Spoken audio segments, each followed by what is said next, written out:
The story begins in the small rural town of Hilltown, a place with very few residents where everyone knows each other and often comes together for celebrations and community events. The local theater is run by Harry and Kelly, who are in a relationship, while their parents are the ones in charge of the school. One day, a strange smell suddenly appears in the town, and no one can figure out where it's coming from. Since the same people who run the school are also responsible for the town itself, they take charge of dealing with the crisis. Harry and Kelly witness their parents arguing with a mysterious stranger in the school office, and soon after, the smell spreads everywhere, becoming unbearable and lingering for weeks. To deal with the problem, the school board decides to send all the town's kids on a 2-week camping trip until the smell is gone. Parents are told to leave town temporarily until things are resolved. The students get ready, say goodbye to their families, and head off on buses. After a full day of traveling, the buses finally stop and the students get off, only for the buses to speed away and vanish completely. Shocked, the kids realize they've somehow ended up back in their own town again. Confused and unsettled, they try to contact their parents to come pick them up, but no one answers. Every attempt to reach the outside world fails. Even the emergency numbers are disconnected. At first, the students are baffled, but they decide to make the best of the situation, celebrating together and assuming they'll be reunited with their families soon. That's when they discover something even stranger. The mysterious smell is gone. They decide to break the rules and throw a party inside the church itself, taking advantage of the fact that the adults are gone. Some of the kids celebrate in the church while others head back home, scared and uneasy. The next day, nothing has changed, and they still can't reach their parents. Everyone begins to feel in danger. So Cassandra, the student body president and the natural leader among them, suggests sending a group outside town to find out what's going on. A few of the older kids take a car and drive out, only to discover that every road leading out of town is blocked and that the town is completely surrounded by dense forest. They return and share their suspicions that they might be in a place that looks exactly like their town, but isn't actually the same. Back in town, fear spreads, and the kids decide that anyone who can should stock up on food. They storm the local stores, and each one grabs as much food as they can without thinking about anyone else. Cassandra, shocked by the chaos, heads to the pharmacy. One of her classmates sees her trying to open the door and asks if she's an addict. Suddenly, he notices her lips are turning blue and panics, but she explains that she has a heart valve blockage and desperately needs her medication. Unable to get into the pharmacy, they return home, and Cassandra keeps searching for the medicine but can't find it anywhere. She sits alone at home, waiting for her life to end at any moment, until her sister Allie shows up, revealing she had been holding onto the medicine all along in case Cassandra needed it. Cassandra thanks her deeply and takes the medicine.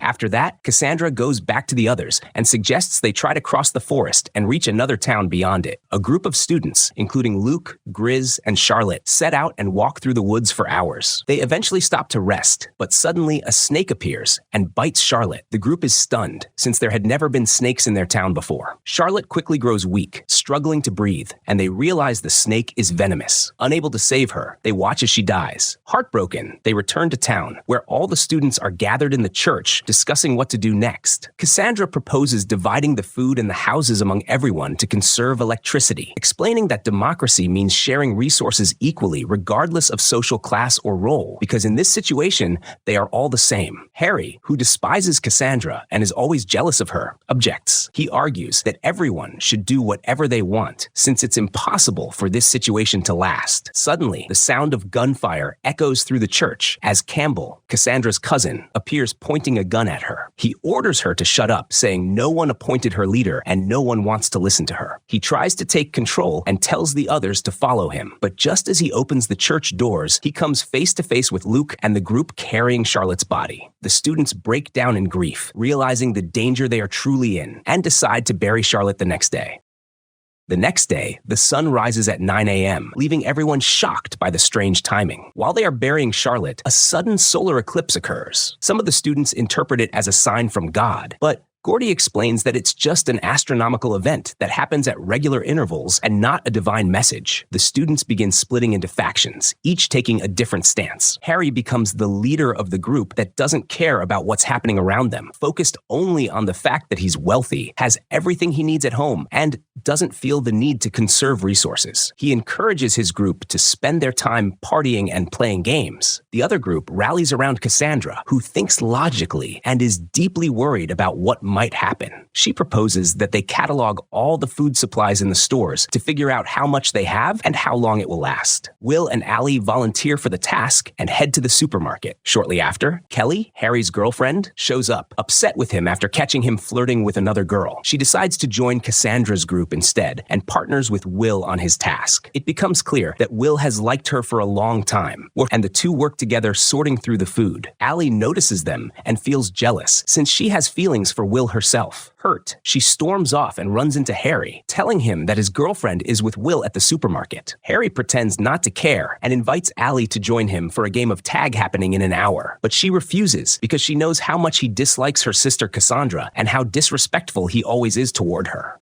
At that time, Cassandra is at home while Gordy keeps a close eye on her health, learning how to monitor her heart rate in case something happens to her. It becomes clear that he has strong feelings for her. A little later, Gordy's sister asks him if he knows the exact dates he mentioned for the solar eclipse, but he doesn't. She then tells them the eclipse isn't supposed to happen until 2024 and shows them the science magazine where she read it. Everyone is shocked, and Gordy begins to suspect they might actually be in a parallel world, not the same one they had been living in. Meanwhile, the time comes for the game of tag, and Allie decides to join Harry. She gets into his car, and the game is played between two teams, one as the police and the other as the fugitives, with the police chasing them. Allie spots one of the fugitives and quickly jumps out of the car, but another car suddenly hits her hard. Fortunately, she isn't badly hurt and continues running until the game ends. Afterward, everyone who played gathers at Harry's house to celebrate. In the middle of the party, the power suddenly goes out and then comes back, reminding them of Cassandra's warnings about conserving electricity. Fear spreads that the lights might go out for good, and the group panics. They rush to the hardware stores, grabbing as many lamps and flashlights as they can. Chaos breaks out in the shops, with fights erupting among the students. The streets turn into a battlefield, and eventually a large fire breaks out that no one can control. After some time, things finally calm down, and everyone goes back to their homes in fear and exhaustion.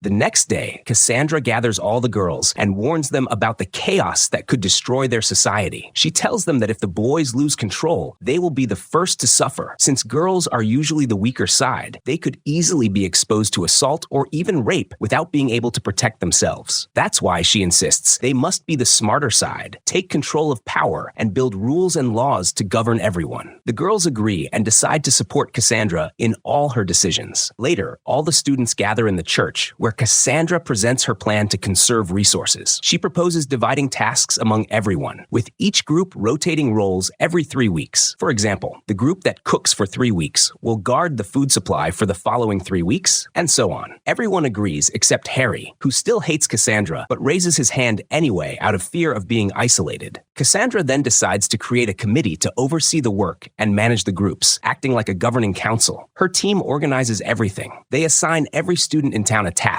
and post papers on the wall listing each person's responsibility. A secured location is chosen to store food, guarded by 2 students at all times. Another location is designated for cooking, where a specific amount of food is prepared for everyone in town. Mealtimes are scheduled so that all students eat together. A cleaning group is formed to keep the streets and church in order. Meanwhile, another group is tasked with managing the housing, surveying all the houses and rooms to determine how many people can live in each. Larger houses are chosen to accommodate more students, ensuring that water and energy are used efficiently.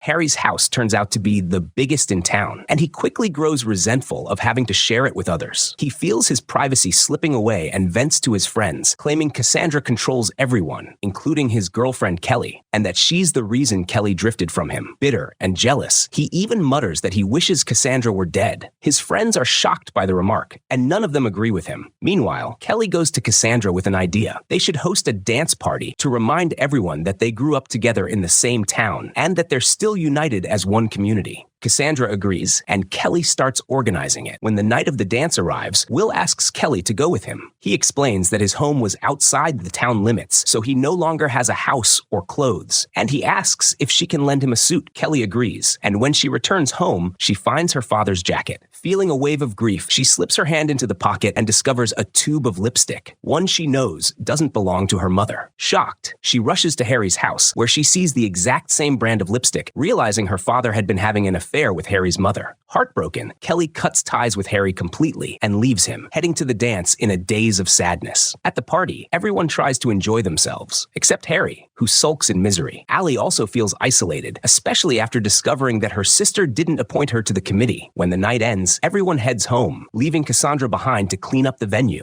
As she steps outside to throw away the trash, she suddenly notices a dog in front of her, the first animal they've seen since arriving, since all pets had mysteriously vanished. The dog, however, seems alert and tense, sensing danger, before darting away into the night. Suddenly, an unknown figure appears in front of Cassandra and shoots her dead on the spot. The next day, the body is found, and Gordy pulls the bullet from her, keeping it as evidence to help identify whoever killed her. Everyone immediately suspects Harry, since they all know how much he hated and was jealous of Cassandra. At the funeral, Allie collapses over her sister's death and is inconsolable. Time passes, and the schedules and rules Cassandra had put in place fall apart. Nobody follows them anymore, and chaos returns. The council members, including Luke, Grizz, and Will, meet and decide the best person to lead is Allie, because everyone will sympathize with her after her sister's death, and she's the only one who can speak for Cassandra without being challenged. Allie is upset and doesn't want to take her sister's role. She's terrified someone will kill her the same way. The committee promises to protect her, and they gather all the kids in the church. Allie speaks about Cassandra's rules and announces that she will confiscate every gun in town so they can match bullets and identify the killer. No one objects, and the work schedules are distributed again. The only dissenter is Helena, who refuses to hand over her father's gun. She knows how to use it and insists on keeping it because she's convinced no one can protect her. Allie can't force the gun from her, so she lets Helena keep it. After initially deciding to destroy all the weapons, Allie changes course and chooses to keep them instead, arguing they're necessary to protect the town.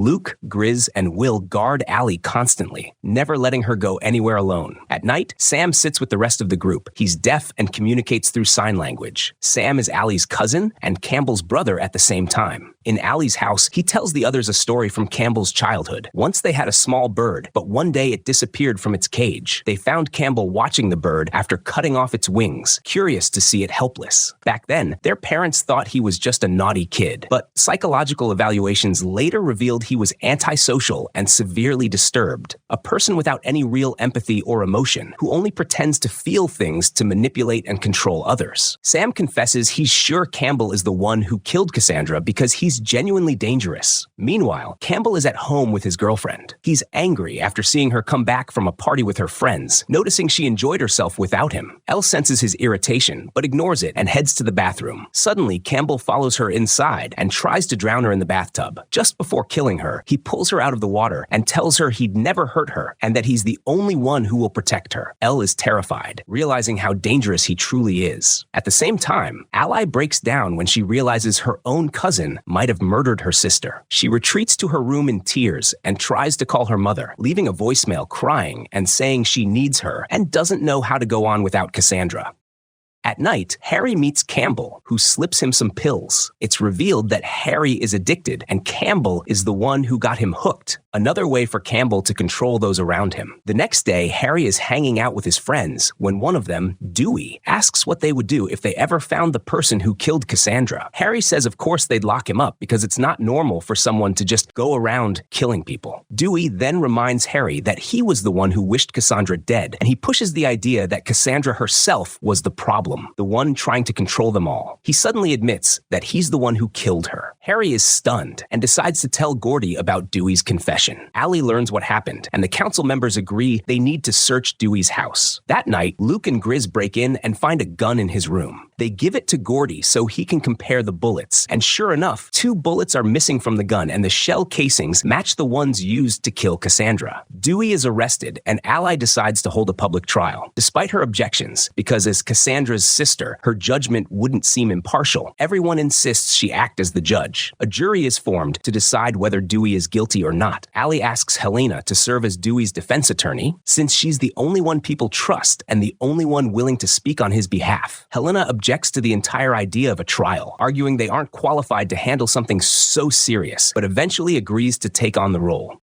Ally forces Helena to take responsibility and the trial begins. Dewey refuses to confess, and Harry testifies against him, repeating everything Dewey had said. Gordy acts as the prosecutor, presenting all the evidence to the jury so they can decide whether Dewey is guilty or not. In the end, a date is set for the sentencing, but Allie is torn. She doesn't know what to do if the jury finds him guilty. She decides to pressure Dewey into admitting the crime, but is shocked when she discovers he's been beaten. She learns that Blake tried to force a confession out of him, so she fires Blake for breaking the law. Afterward, she tries to interrogate Dewey herself, threatening that she'll sentence him to death if he doesn't confess, but he still refuses. The next day, the jury delivers its verdict. Dewey is guilty. Allie still doesn't know what punishment to give him and asks for another session before making her decision. Suddenly, Dewey decides to confess. He admits he killed Cassandra because Harry told him she was controlling everyone, and he himself believed she was the problem. He also reveals that Campbell helped him. Allie immediately orders the council members to arrest Campbell, and the trial is postponed until the next day. For 3 days, Allie wrestles with her decision, and the council pressures her to act, warning that people might turn against her if she looks weak. Because of her feelings for Will, she listens to him as he tries to explain how governments and nations maintain order, urging her to see that their survival depends on establishing a real system of justice.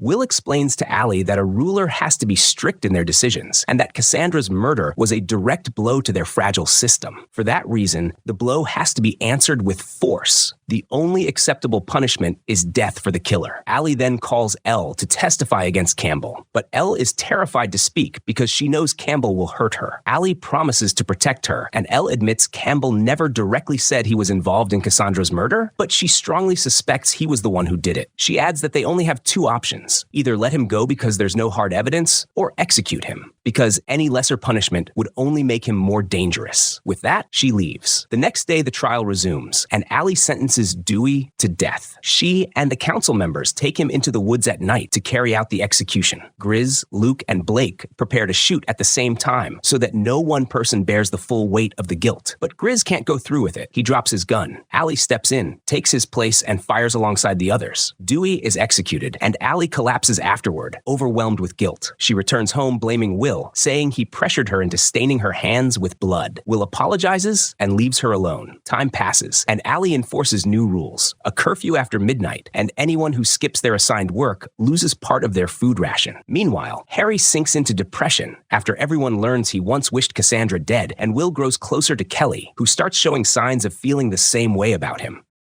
Every day, the town sets aside time for recreation, with activities like soccer games or group dances, and Allie is the one who announces the results. Everyone seems to be enjoying themselves and finding moments of happiness despite the circumstances. Each week, reports are presented to the council, with every member responsible for a group working on a specific task. Gordy oversees the team searching for a way out of town, while Grizz and his group focus on finding new sources of food. Grizz suggests they start learning how to farm before their supplies run out. He estimates they'll have enough food until summer, but after that, they'll need to grow their own. Fear spreads quickly among the residents, who demand that Allie present a full report on what the research team has discovered. Gordy and his team step forward and explain their findings. Geographically, they are still in North America, but after months of observing the night sky, they've noticed stars that don't exist in their original galaxy, and they haven't found a single satellite. This means they are in a parallel world, somehow transported to a different universe that mirrors their own town's location but is not the same reality. The revelation terrifies everyone. Allie steps in to calm them, telling them they should consider themselves the first humans on this new planet. She declares that their town will now be called New Ham, and assures them that this is only a temporary chapter of their lives until they find a way out and return to their real world. Allie reassures everyone that what they've discovered actually gives them hope that their families are still alive, just existing somewhere else. Her words lift the town's spirits, and the people celebrate with newfound positivity. When Thanksgiving arrives, everyone gathers in the church to cook and eat together. Everyone except Campbell, who isolates himself at home while keeping Elle locked inside. Bruises and marks of abuse cover her body. On the holiday, Elle decides to secretly poison Campbell. She prepares a special dish for him, adding a cleaning chemical into his favorite dessert. Campbell is delighted with the treat, but suddenly changes his mind and insists they go to the church to celebrate with everyone else. He takes the dessert with him, and Elle panics, begging him not to, but he refuses to listen. At the church, as everyone sits down to eat, Elle watches in horror as people begin cutting into the poisoned dessert. Desperate, she takes a piece herself, pretending everything is fine. Soon after, the evening's entertainment begins. Alexa directs a play, turning real events into a performance. She portrays Allie as an evil witch controlling everyone's fate, even killing one of them to avenge her sister. The skit upsets Allie deeply, but she refuses to shut it down for fear of looking weak. She leaves quietly, only for the cast to later apologize, explaining it was an improvised piece and not meant to insult her. Suddenly, Allie doubles over in pain, clutching her stomach. At the same time, several others feel the same symptoms. Elle collapses into a seizure, and they're all rushed to the clinic. With no doctors or medical knowledge, the group scrambles in panic, but Kelly and Gordy step up, taking responsibility and figuring out how to set up IV drips in an attempt to save them. They manage to set up IV drips for every patient, and soon Allie regains consciousness, feeling better. One by one, the others begin to recover too, and everyone eventually returns home. Kelly, however, notices the way Will constantly stays by Allie's side, caring for her, and realizes he's in love with her. Later, she speaks to him directly, telling him to acknowledge his feelings for Allie because it's clear he can't live without her. Will finally admits to himself that he truly loves Allie, especially after realizing how devastated he felt at the thought of losing her. Meanwhile, Elle returns home with Campbell. When she wakes, he confronts her about what she put in the dessert she made for him. Elle denies knowing anything, but Campbell calmly tells her he knows she tried to poison him because she was afraid of him. He admits that all his life people feared him, yet he never once felt fear himself until the moment he almost died at her hands. For the first time, he was scared, and he enjoyed the feeling. Smiling, he tells her they are alike because she was willing to poison everyone at the party just to cover up what she'd done. Elle breaks down, insisting she's nothing like him and never will be. Overcome with guilt, she sneaks out to the church and sits there in shame. Helena finds her and sits beside her, noticing blood on Elle's hand. When she asks about it, Elle tries to hide it, but Helena reassures her she won't tell anyone. Elle then confesses the abuse she suffers from Campbell, that every time she tries to leave or do anything outside, he hurts her, and she never knows when he'll lash out. She admits she's terrified he'll eventually kill her. Helena begs her to come live in her house instead, promising to protect her. Taking the chance, Elle sneaks away from Campbell and moves into Helena's home. Campbell soon comes looking for Elle, but Helena refuses to let him into her house. For the first time in a long while, Elle finally sleeps peacefully, free from fear. The next morning, however, she wakes to a message from Campbell, a video he secretly recorded of Helena sleeping. It's a direct threat meant to terrify Elle and force her to return home. Panicked, Elle runs away into the forest, wandering alone with no idea where to go. Meanwhile, Ally is determined to find out who poisoned everyone. She instructs the council to interrogate anyone who cooked food at home and brought it to the feast. Suspicion falls on Lexi, since she has always opposed Allie and might have wanted to harm her. Luke and Grizz question her for hours, eventually locking her in the basement and even forcing her to change clothes in front of them, leaving her humiliated. Lexi demands justice and complains to Allie, but Allie dismisses her, saying it wasn't humiliation. They simply had to be cautious because people had been poisoned, and naturally anyone who opposed her would fall under suspicion. Then she walks away, leaving Lexi furious. At the same time, Elle, desperate and without a place to go, decides to return and confess everything to Allie. She admits that she was the one who poisoned the food on Thanksgiving. Allie is stunned, unable to believe Elle could have done something like that. Elle begs Allie to arrest her, explaining everything Campbell had been doing to her. She convinces Allie that arresting her would actually protect her from Campbell. Allie agrees, but chooses to keep Elle's confession a secret from everyone else, reasoning that Elle never meant to hurt anyone except Campbell. Soon after, Ally gathers everyone in the church and announces that they will hold a presidential election. 4 candidates will run, and she herself will be one of them.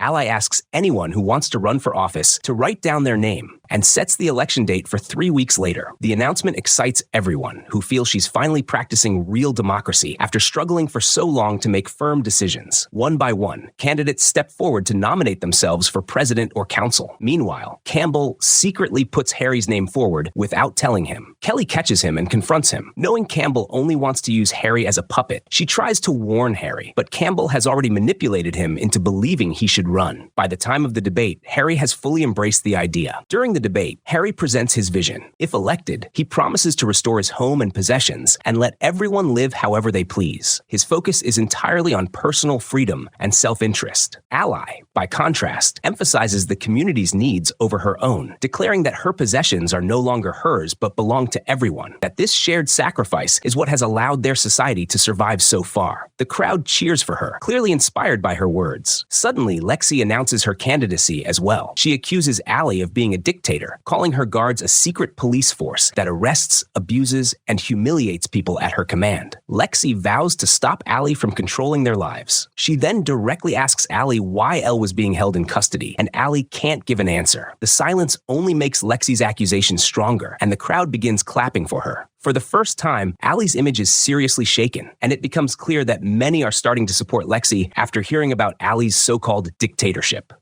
That night, Kelly spends time with Becca, who is pregnant by an unknown father. To protect her from gossip and shame, Sam agrees to claim the baby as his, since he has always longed for a family of his own. Kelly chats with Becca to comfort her, and together, they look through old photos. Suddenly, Kelly notices a picture of Cassandra on the bus, and in the shot, the driver's face is clearly visible. It's the same man she saw arguing with her father and Harry's mother at the school. Kelly immediately informs Allie and the council. At that point, Sam decides to confess something he had kept hidden. On their very first day in this strange place, he found a contract between his father, his uncle, and a man named Pfeiffer. The document showed that their families had refused to pay him just 2 days before the mysterious smell returned to town. Allie and the others realize that Pfeiffer must be punishing them for their parents' refusal, but they still have no idea how he could have transported them into a parallel universe. Meanwhile, Lexi gathers all the girls in the church, working to win their votes. She attacks Allie's system, saying it forces them to live like slaves, cleaning streets, cooking meals, collecting vegetables, and soon even working the fields with their bare hands. The girls, already frustrated by the amount of labor they've been forced into, agree with her and promise their support. At the same time, Campbell seethes over Allie, keeping Elle under watch. Furious and determined to get her back, he hatches a sinister plan. He goes to Harry and pushes him to stage a coup against Allie, warning him not to wait for the election results, because no matter what, victory will either go to Allie or to Lexi.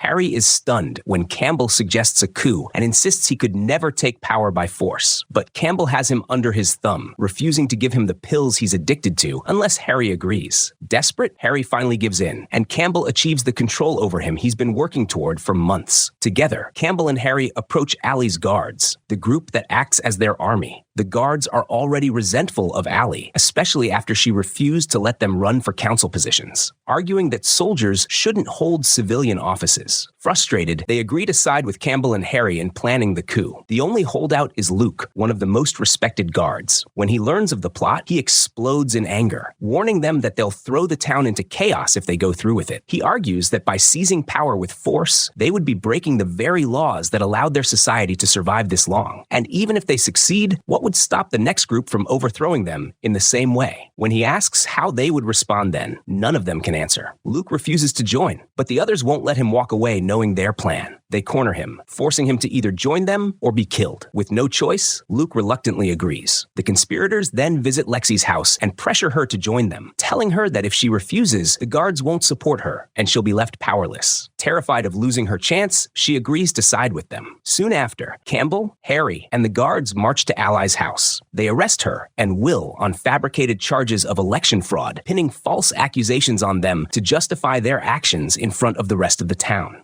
Campbell goes looking for Elle, takes her back, and she pretends she'd been locked up the whole time so he won't hurt her. He forces her to spit in Allie's face before leaving, and Elle has no choice but to obey, though she secretly promises Allie she'll get justice for her. Allie and Will are sentenced to house arrest. Soon after, Harry and Lexi stand before the townspeople, declaring the new order. They rile up the crowd, accusing Allie and Will of planning to rig the election and insisting that everyone had put their trust in the wrong leaders. The townspeople grow angry, believing the lies easily, and when the guards drag Allie and Will away to be held elsewhere, the crowd pelts them with stones. Lexi, racked with guilt because she knows Allie is innocent, tries to calm the mob and urges everyone to go back home. At that very moment, the expedition that had ventured beyond the forest returns. They announce they've discovered vast lands suitable for farming, along with a lake filled with fish and wild birds. The news thrills the townspeople, who see it as a promise of a brighter future. Lexi seizes the moment, assuring them of a new life full of hope and happiness. In the final scene, a woman is seen sitting with a large group of children,